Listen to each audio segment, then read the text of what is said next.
اور آپ نے لکھا ہے ناؤ حنفی، تو یعنی پہلے آپ کون سے موقف کے تھے؟ جی میری آواز آ رہی؟ تھوڑا زور سے آپ کی آواز مائک قریب لائیے یا ہینڈ فری نکالیے، کچھ ایسا. جی اب ٹھیک ہے؟ جی کچھ آ رہی ہے. جی پہلے جب میں کالج ٹائم پہ تھا تو کافی مطلب ایگزیکٹلی تو سیلفی نہیں بولوں گا، لیکن ان کے کافی قریب تھا. اچھا آپ ان کی پہلے بھی بات آ اچھی چکے ہیں ایک لگی. بار؟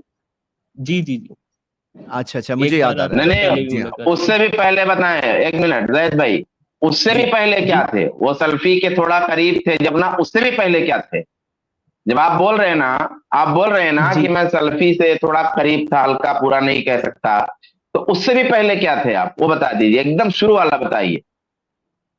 اس سے پہلے تو کوئی ایسی ریسرچ نہیں ہوئی تھی جو نہیں لیکن مطلب کوئی نہ کوئی تھے مطلب کیا تو آپ وہ ہوں گے نا. بتائیے نا. وہ تو میں اہل سنت سے. ہاں یہ بات صحیح بات بولی. اب آپ چلیے، آپ جو کہنا ہے کہیں. بالکل جی ٹھیک. یعنی کہ آپ پہلے بھی حنفی حنفی فقہ تھے، کو اب بلانگ بھی کرتے تھے پہلے. پہلے بھی آپ، ایک منٹ زید، پہلے بھی حنفی تھے اب بھی حنفی ہیں. اہل سنت جی صاحب کہیے کہ اہل سنت جس کو کہتے ہیں ان کا بھی مسلک حنفی ہے، دیوبندی جس کو کہتے ہیں ان کا بھی مسلک حنفی ہے. تو آپ پہلے بھی حنفی تھے اور اب بھی حنفی ہیں، تو اس طرح کہیے کہ اب بھی حنفی، نہیں، نو حنفی نہیں. ایسا ہوا تھا کہ میں ان کی سن کے بہت امپریس ہو گیا تھا، اور اتنا زیادہ امپریس تھا کہ میں نے اب اہل سنت والے لوگوں سے لڑنا شروع کر دیا تھا.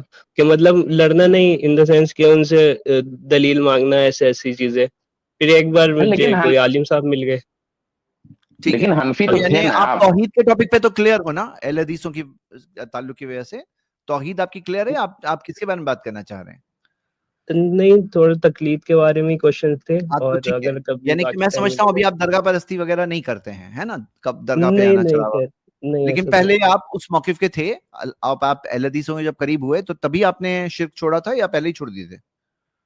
نہیں، پہلے سے ہی نہیں جاتے تھے، لیکن مطلب پہلے سے ہی نہیں جاتے جانا تھے، ایسا ایک کچھ بات نہیں. ہے کہ کیئرلیس کوئی ہے، لیکن ایک ہے غلط ماننا. آپ غلط مانتے تھے پہلے، ابھی آپ غلط مانتے ہیں نا، اسی لیے آپ تقلید پہ بات کرنا چاہ رہے ہاں، ہیں. وہ چادر چڑھانا جی اور ویسا سب تو اس کو ابھی چلو بھی بہت اچھا ہے. مطلب جائز ابھی ہے. امید کرتے ہیں کہ آج انشاءاللہ آپ کا یہاں کا بھی کوئی سوال کلیئر ہو.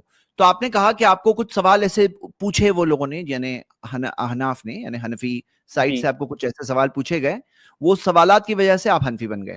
تو میں بہت جی جی کیورس ہوں کہ آپ کو کون سا سوال پوچھا گیا اور کون سا سوال اتنا امپورٹنٹ تھا آپ کے لیے. آپ ضرور وہ سوال پوچھیے یہاں پر. ہاں جی بالکل جی. بتائیے. انہوں نے یہ بتایا تھا کہ عام آدمی قرآن حدیث سے ڈائریکٹ مسئلہ نہیں نکال سکتا، ٹھیک ہے. اور اگر وہ ڈائریکٹ مسئلہ نہیں نکال سکتا تو مجتہد کو فالو کرنے میں کیا دقت ہے؟ مطلب جب سب لوگ یہی مانتے ہیں، آپ لوگ بھی یہی مانتے ہیں کہ عام آدمی خود سے ریسرچ نہیں کر سکتا، جس کو عربی نہیں آتی ہے یا نہیں آتی ہے، تو وہ اگر تابعی امام کو فالو کر لے تو اس میں دقت کیا ہے؟ عام آدمی قرآن و حدیث سے مسئلہ نہیں نکال سکتا. کیا عام آدمی حنفی کتابیں پڑھ کر کے خود امام ابو حنیفہ کا قول نکال سکتا ہے؟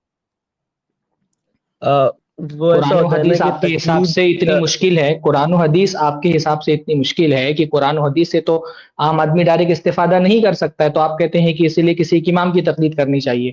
تو کیا ایک عام آدمی امام ابو حنیفہ یا ان کے اصحاب کی کتاب پڑھ کر کے اس سے امام ابو حنیفہ کا مسلک معلوم کر سکتا ہے؟ اصل میں تقلید کی اگر ہم ڈیفینیشن دیکھیں تو سوال کا جواب ڈیفینیشن تو دیجئے نا یہی ہے میرے نا، بھائی. بنا میں نے جو دلیل شرعی کی کسی نہیں کی بات کو آپ ماننا. ڈیفینیشن میں کہاں آپ ڈیفینیشن میں کہاں جا رہے ہیں؟ آپ سے جو سوال کیا اس کا جواب دیجئے. میں آپ سے یہ پوچھ رہا ہوں، آپ نے بالکل صحیح بات کہی، میں آپ کی بات کو تسلیم کر رہا ہوں کہ عام آدمی قرآن و سنت پڑھ کر کے ڈائریکٹ مسئلہ مستنبط نہیں کر سکتا. میں نے آپ نے کہا، میں نے مانا. اب میں آپ سے پوچھ رہا ہوں کہ کیا عام آدمی، جو ایک عام سا آدمی، ٹماٹر بیچنے والا جس کو مفتی طارق مسعود کہتے ہیں، ریڑھی لگانے والا، جی کالج میں پڑھنے والا لڑکا، کیا اس کے اندر اتنی استطاعت ہوتی ہے کہ وہ امام ابو حنیفہ یا حنفی مسلک کی جو کتابیں ہیں اس کو پڑھ کر کے مسئلہ مستنبط کر لے جائے؟ یا مسئلہ مستنبط نہیں کرنا ہے، اس کو تو تقلید کرنا ہے، تو وہ امام ابو حنیفہ کا مسلک معلوم کر لے جائے؟ اسی لیے تو وہ تقلید کرے گا نا، کیونکہ ارے بھائی تقلید تو یہی ہے، آپ بنا پہلے جس ہاں کو پتہ کریں، نہیں. ہاں کریں یا نہ، آپ ہاں کریں یا نہ کریں، پھر بات آگے بڑھے گی نا. آپ میرے سوال کا جواب نہیں دے رہے. میں نے آپ سے پوچھا ہے کہ کیا عام آدمی حنفی کتابیں پڑھ کر کے امام ابو حنیفہ کا مسلک معلوم کر سکتا ہے؟ آپ یا بولیں ہاں یا نہ، پھر اس کے بعد آگے کی بات کریں. ہاں میرے خیال سے معلوم کر سکتا ہے. ایک عام آدمی جو ریڑھی لگا رہا ہے یا ٹماٹر بیچتا ہے، آپ کہہ رہے ہیں کہ وہ حنفی کتابیں فقہ کی اٹھا کر کے امام ابو حنیفہ کا مسلک معلوم کر نہیں سکتا ہے؟ نہیں، بالکل ایسا آدمی ہاں تو نہیں کر پائے گا میرے خیال سے. نہیں کر پائے گا نا. تو جو مسئلہ آپ کہہ رہے ہیں کہ جس مسئلے کا حل کرنے کے لیے تقلید کو ایجاد کیا گیا کہ عام آدمی کیونکہ قرآن و سنت کے استنباط ڈائریکٹ نہیں کر سکتا، اس لیے اس کو کہا گیا کہ تم تقلید کرو، تو تقلید میں بھی تو وہ مسئلہ باقی ہی رہا نا کہ وہ تو تقلید میں بھی امام ابو حنیفہ کا مسلک ان کی کتابوں سے نہیں معلوم کر سکتا ہے، تو مسئلے کا حل تو ہوا ہی نہیں. مسئلہ تو ویسے بھی حل نہیں ہوا. جس مسئلے کا حل کرنے کے لیے آپ نے تقلید کو ایجاد کیا وہ تو تقلید ایجاد کرنے کے بعد بھی باقی رہا، بس مسئلہ تبدیل ہو گیا. پہلے مسئلہ یہ تھا کہ ایک عام آدمی قرآن و سنت سے استنباط کر کے مسئلہ معلوم نہیں کر سکتا تھا. تقلید ایجاد کرنے کے بعد مسئلہ تبدیل ہو گیا، پرابلم سالو نہیں ہوئی، بس پرابلم تبدیل ہو گئی. تقلید ایجاد کرنے کے بعد پرابلم یہ ہو گئی اس کی کہ پہلے اس کو قرآن و سنت سے مسئلہ مستنبط کرنا تھا، وہ نہیں کر پا رہا تھا، اب اس کو امام ابو حنیفہ کا مسلک معلوم کرنا ہے اور وہ نہیں کر پا رہے. تو تقلید جس علاج کے لیے ایجاد کی گئی وہ علاج تو اس مرض کا ہوا ہی نہیں. وہ تو پھر عالم کے پاس جائے گا نا، عالم اس کو سمجھا دے گا کہ کیا دقت عالم کے ہے، پاس کیا کیا عالم کے پاس جا کے کیا بولے گا؟ عالم کے پاس جا کے بولے گا کہ مجھے بتاؤ کیسے، کیا مطلب جو بھی جیسے نماز کا طریقہ معلوم کرنا ہے تو کیسے پڑھنی ہے. تو اور عالم کے باقی پاس جا کر کے عالم کے پاس جا کر کے بولے گا کہ مجھے بتاؤ کہ امام ابو حنیفہ کے مسلک کے مطابق نماز کیسے پڑھنی ہے، یہ بولے گا وہ،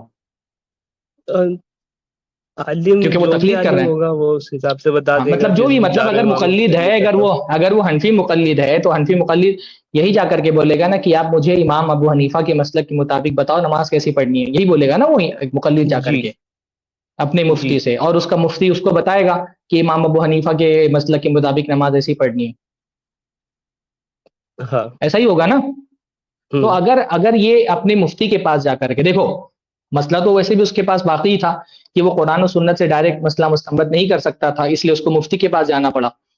اور مفتی کے پاس جا کر کے وہ اپنے مفتی سے یہ کہہ رہا ہے کہ مجھے امام ابو حنیفہ کے مسلک کے مطابق بتاؤ کہ نماز کیسے پڑھنی ہے. تو اس مسئلے کا حل تقلید ایجاد کرنے سے کہاں ہوا؟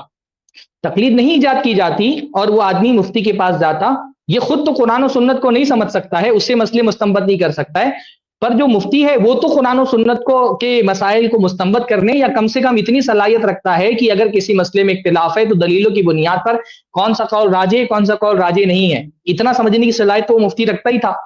تو بجائے تقلید ایجاد کرنے کے یہ کیا جاتا کہ ایک عامی سے کہا جاتا تو مفتی کے پاس جاؤ اور اس سے یہ پوچھنے کے بجائے کہ امام ابو حنیفہ کا مسلک کیا ہے، اس سے یہ پوچھو کہ قرآن و سنت میں نماز پڑھنے کا کیا طریقہ بتایا گیا، یہ پوچھو. اور مفتی اس کو امام ابو حنیفہ کا مسلک بتانے کے بجائے یہ بتاتا کہ قرآن و سنت میں نماز پڑھنے کا یہ طریقہ بتایا گیا ہے، تو یہ مسئلہ یہ حل زیادہ بہتر ہوتا نا اس کا. جی مگر دقت تو یہ ہے نا کہ آپ لوگ بولتے ہیں کہ امام ابو حنیفہ کا طریقہ جو ہے وہ قرآن اور حدیث کے خلاف ہے، مگر وہ تو دلیلیں دے دیتے ہیں نا کہ امام ابو نہیں نہیں حنیفہ نہیں کے نہیں طریقے نہیں، کس نے کہا، کس نے سے بھی کہا بھائی، دلیلیں ہم موجود ہیں. نہیں کس نے یہ کہا، یہ کس نے کہا؟ پہلی بات آپ یہ بتائیں کہ یہ کس نے کہا کہ ہم کہتے ہیں امام ابو حنیفہ کا طریقہ قرآن و سنت کے خلاف ہے؟ ہم کہتے ہیں کچھ مسئلے میں امام ابو حنیفہ کا طریقہ قرآن و سنت کے موافق ہے، کچھ مسئلے میں ان کا طریقہ دلیلوں کے مطابق مرجو ہے اور امام شافعی کا طریقہ راجح ہے، کچھ مسئلوں میں ہو سکتا ہے امام مالک کا طریقہ راجح ہو. ہم کلیتاً تو یہ نہیں کہتے کہ امام حنیفہ کا طریقہ غلط ہی ہے، ہم کہتے ہیں کہ کچھ مسائل میں امام حنیفہ کی دلیل زیادہ راجح ہے اور دوسرے ائمہ کی دلیل مرجو ہے. امام ابو حنیفہ کا مذہب زیادہ قوی ہے، دوسرے جو ائمہ ہیں ان کا مذہب اس کے مقابلے میں قوی نہیں ہے.